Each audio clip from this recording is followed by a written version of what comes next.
काय किंमत सांगू मी तुम्हाला. आणि म्हणून ही दोन अक्षरं राम राम आपल्याला अंतर्मुख करतात. बघा तुम्ही राम म्हटल्यानंतर जेव्हा आपण म म्हणतो ना तेव्हा ओठ मिटतात आणि तो म सांगतो राम मधला म सांगतो हे पहिलं संबळ. हे संबळ म्हणजे काय? हे जीवा संबळ. हे जीवा संबळ राजा दशरथाला उशिरा कळलं. राम राम दृष्टी केली. राजा दशरथाचे एक एक अवयव निकामी होऊ लागले. आणि त्याच वेळेला राम लक्ष्मण आणि सीता कुठं पोचली? शृंगवेर तिकडे या राज्यात पोचली. आणि तिकडं पोचल्यानंतर सीता सचिव सहित दो भाई शृंगबेरपुर पहुंचे जाई. उतरे राम दिवस सरी देखी किन दंडवत हर्षो विशेषी. सुमंत्रासह रथात बसून राम सीता लक्ष्मण शृंगवेरपूरला पोचले. आणि तिथं गंगा नदी पाहून प्रभू श्रीराम रथातून उतरले आणि मोठ्या आनंदाने गंगा मैया की जय करून त्या गंगा मैयाला प्रभू रामरायांनी दंडवत घातला. आणि तिथं उतरल्यानंतर रामरायांनी दंडवत घातला, लक्ष्मणाने दंडवत घातला, सीतेने दंडवत घातला, गंगेला प्रणाम केला. आणि ते गंगेचं बरं का त्या गंगेला पाहून अतिशय मनोमन सुख झालं, आनंद झालं. कारण की गंगा ही सर्व मांगल्याची, तुम्ही कालच गंगेला जाऊन आलात, सर्व आनंदाची मांगल्याचं ही गंगा म्हणजे मूळ आहे. म्हणून मी सांगितलं जीवन म्हणजेच पाणी. मग अशी नाणी सांगून थांबलो का गंगा गंगा गंगा गंगा म्हणजे काय? गंगा म्हणजे पाणी. त्या पाण्याला तुम्ही इथं जाऊन तिकडे उत्तर प्रदेशात काल गेलात, कुठे गेलात, काल तिकडे काशीला गेलात, हरिद्वारापासून हिमालयातून त्या गंगेचा उगम आहे. ती गंगा आपल्या देशाची सर्वात मोठी नदी का आहे, हिमालयातून तिचा उगम आहे आणि ती समुद्राला जाऊन मिळालेली आहे. तिला नमस्कार करणं म्हणजे त्या जलतत्वाला नमस्कार करणं आहे. पृथ्वी आप तेज वायू आकाश. पृथ्वी आप आप म्हणजे काय? जल. त्या पाण्याला नमस्कार करण्यासारखं. गंगेला म्हणजे काय? त्या जलाला नमस्कार करणं. म्हणून पाणी वाचवा. जसं नाणी, आणि म्हणून मी नेहमी सांगतो जर तुम्ही वाचवलं नाही ना नाणी आणि पाणी ते काही वेळात जिरतात, पैसे हातात राहत नाहीत. जसं पाणी तुम्ही जर कुठेही होता लगेच ते जिरून जात, वर राहत नाही. पण ते जर वाचवलं तर ते साठून राहत. मी काय म्हणतोय लक्षात ठेवा. तसं पैसा सुद्धा याच्या हातात आला, इथं आला, इथं तिथं गेला, तिथं गेलं. आता तुम्ही इथं आल्यापासून अयोध्या स्टेशनला उतरल्यापासून आतापर्यंत किती लोकांच्या हातात तुमच्याकडून पैसे गेले सांगा मला. आणला कुठून? आपल्या गावावरून, आपल्या प्रदेशात आपण पैसा आणला. तिथं एकाच्या हातात तुम्ही पैसे का दिले? म्हणजे ह्याचा अर्थ काय? पैसा जिरतो. जर नाही वाचवला तर, आणि वाचवला तर उरतो. पाणी बंद सगळं. म्हणून प्रभू रामरायानं गंगेला नमस्कार केला. गंगेला नमस्कार केला प्रभू रामरायानं. आपण पण करतो आहे, पण कारण काय? का हा प्रश्न आपण आपल्याला विचारत नाही. एखादी गोष्ट जेव्हा काही मंडळी करतात ना, आपल्यापेक्षा बुजुर्ग मंडळी असतात, ज्येष्ठ मंडळी असतात, ते जेव्हा करतात ना एखादी गोष्ट, तेव्हा का? एकदा काय झालं, मी सत्यनारायण पूजेला गेलो होतो.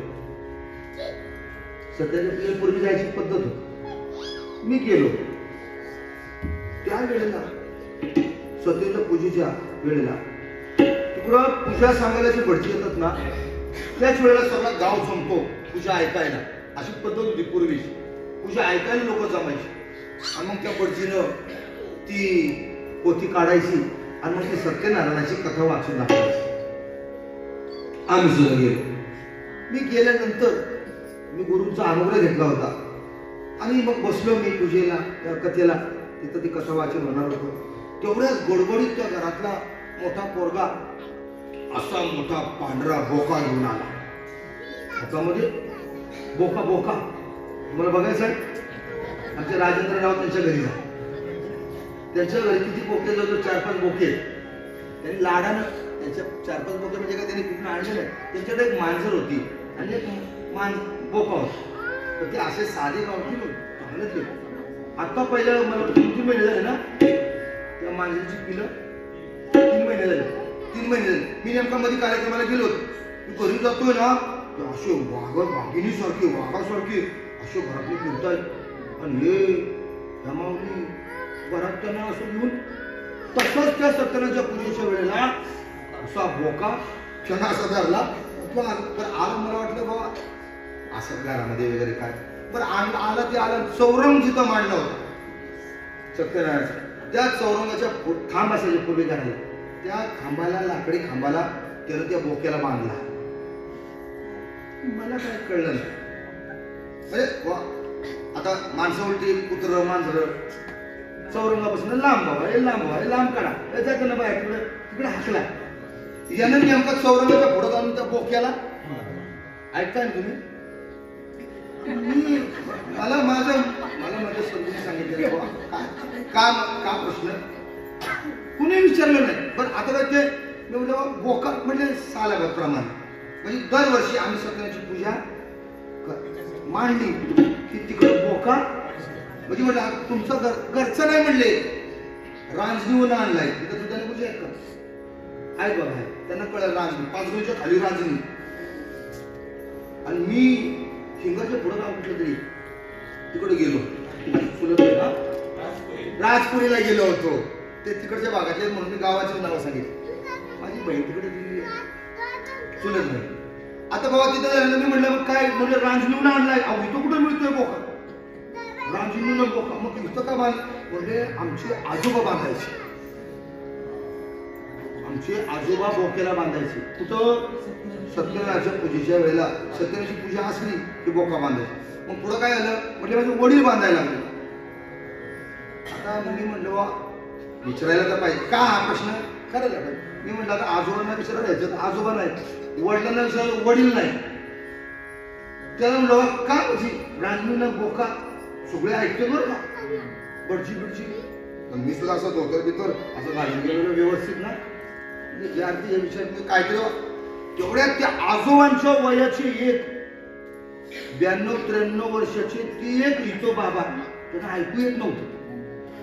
पण नेमकं माझं बोलणं त्यांना ऐकू आलं. मग घरच्या वयस्कर लोकांना तुम्ही मोठ्यानं बोलू नका. ज्यांना ऐकू येत नाही ना जेवढं हळू बोलत तेवढं त्यांना आपल्याला वाटतं ते आ केलं ना आपण अजून मोठ्यानं बोलतो ते अजून आ करतात. हळू बोलायचं. म्हणून मी इथे आमच्या गंधर्व जे आमचे महाराज मंडळी त्यांना मी सांगतो तुम्ही हळू गायची सवय ठेवा. ज्यांना ऐकायचं तर ऐकतील कान पाडून. तुम्ही त्यांच्या कानात कशाला आवाज काढता. कसं झालं तिथं बाबांनी नेमका ऐकलं. काय सांगतोय बघा का प्रश्न काय का बाबा म्हणले ए बाळ इकडे बाळ म्हणजे ते नातू होता ना त्या घराचा तो प्रमुख होता पूजा घालणार. अरे म्हणला वेड्या तुझे आजोबा का बांधायचे तर तुझ्या घरात जो बोका त्या काळात बोकस कसा होता तो पंचामृत बडजीनं ठेवलं ते पंचामृत उलटच करायचं. म्हणून त्या काळात घरातला बोका ते आजोबा बांधायचे. आता आजोबा गेले बापाला काही कळलं नाही बाप पण बांधायला लागला. बाप गेला पोराला काही विचारलं नाही का मग आता घरातच बोका नाही आमच्या वडील आजोबा वडील बांधतात तो दुसऱ्या गावाला आणून बोका बांधायला लागला. सियावर पवन कळलं तुम्हाला काय म्हणजे एखादी गोष्ट आपण करताना का म्हणून विचारली पाहिजे. रामरायांनी गंगेचं दर्शन काय घेतलं.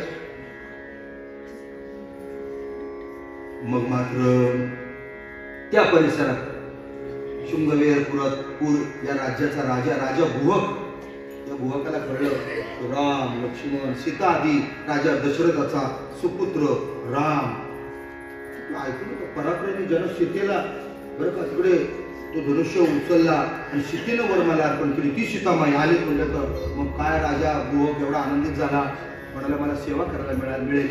आज राजा दशरथाच्या पुत्राची मुलाची मला सेवा करायला मिळेल.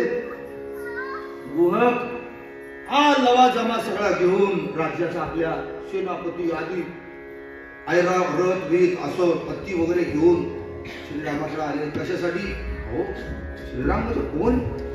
राजा दशरथ म्हणजे पृथ्वीचा पृथ्वीवर राज्य असलेला राजा दशरथ, त्याचा सुपुत्र राजा, आणि त्याची पत्नी कोण? जनकाची मुलगी. ते माझ्या राज्यात आले, त्यांचं किती मोठ्या प्रमाणात स्वागत केलं पाहिजे. आता इथं गादी टाकली, तुम्ही सगळेजण विचारात पडले असेल, काल नव्हती पण आजच का टाकली? स्वागत आहे, आपल्याकडे कोणतरी येणार आहे, त्यांच्या पद्धत त्यांच्या लेवलला आपण त्याचं स्वागत केलं पाहिजे. असं या मंडळीचं, आमच्या राजेंद्र रावची सगळी मंडळ, आपण असं स्वागत करू. आमचे विशेष आहे, केलं पाहिजे, करायला पाहिजे. आगतम स्वागतम अतिशय. आणि मंडळी मी तुम्हाला काय सांगू, हे स्वागत करण्यासाठी गुहक जेव्हा गेला, गुहकानं नमस्कार केला, वंदन केलं प्रभू, आणि मग मात्र गुहकाला सुमंत्रानं सगळे हकीकत सांगितली. हे काय फिरायला आले नाही तुमच्या राज्यावर, पण अंगावर तर वल्कलं दिसली. त्यामुळे गुहक सुद्धा चिंतेत पडला. गुहकाला अतिशय वाईट वाटलं.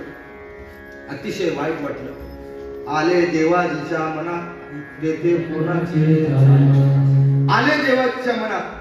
कोणाचे चालेना. मंडळी, मला सांगायचा मुद्दा हाच आहे. मला जो सांगायचा मुद्दा आहे ना, तो हाच आहे की जर जी आपल्यावर परिस्थिती येते, त्या परिस्थितीला आपण पाठ दाखवायची नसते, तर आपण तिला काय करायचं असतं? सामोरं जायचं असतं. याच्यात प्रशांतपण. पण मी सोप्यात सोपं का सांगतो तर कळाव, वास्तववादाच्या अधिष्ठानावर प्रयत्नवादाची कास धरीत विकासवादाकडे झेप घेणे म्हणजे जीवन, आणि ती जीवनाची विद्या. वास्तववाद स्वीकारायचा, काय लोक वास्तवात स्वीकारतच नाही, पलायनवाद स्वीकारतात. पलायनवाद म्हणजे वास्तवापासून लांब पळायचं. जो वास्तवापासून जो माणूस लांब पळतो ना, तो अजून दुःखात जातो. आणि जो वास्तवाला धरून राहतो, तो वाचतो. वास्तवाला धरून राहतो तो. तुम्हाला माहितीये, जातं होतं पूर्वी, जातं, आणि त्या जातेमध्ये बाया धान्य घ्यायच्या, तोंडात घालायच्या, वरच्या जात्याच्या. एका हातानं, दुसऱ्या हातानं परत उकडून असं ना, मी असा माझ्या आजी आईच्या मी आपला बसायचो, असा कोणता खाली धरून असा त्यावेळेला सगळे भरडले जात आहेत का काय, ही काळजी संत कबीरांना लागली. पाठे जाती चालायची, घार घार घार घार. कबीरांचा मुलगा कमाल पाठे. आणि जेव्हा त्या गावातून जात होते, कबीरांना आठवलं की अशीच सगळी आपल्या पृथ्वीच्या पाठीवरची ही जी जनता आहे, लोक आहे, ही भराडली जात आहेत. मी काय म्हणतोय बघा, भराडली जात आहेत. रडू लागला कबीर. चलती चक्की देख कर, उत्तर भागातलीच कबीरची. चलती चक्की म्हण, आपल्याकडे जात ते चक्की म्हणतात. तो चक्की शब्द इकडूनच तिकडे आला. जेव्हा हे भैया आले ना तिकडे दळायला तिकडचे, तेव्हा ती चक्की तिकडे आली. जात गेलं आपल्या संतांनी पण जे गायन केले ते जातेवरची जाती म्हणा ना, जात. सुंदर माझे जाते घे फिरते डोके, सुंदर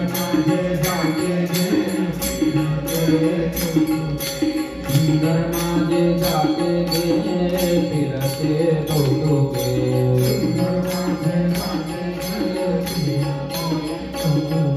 बोला बाबू तो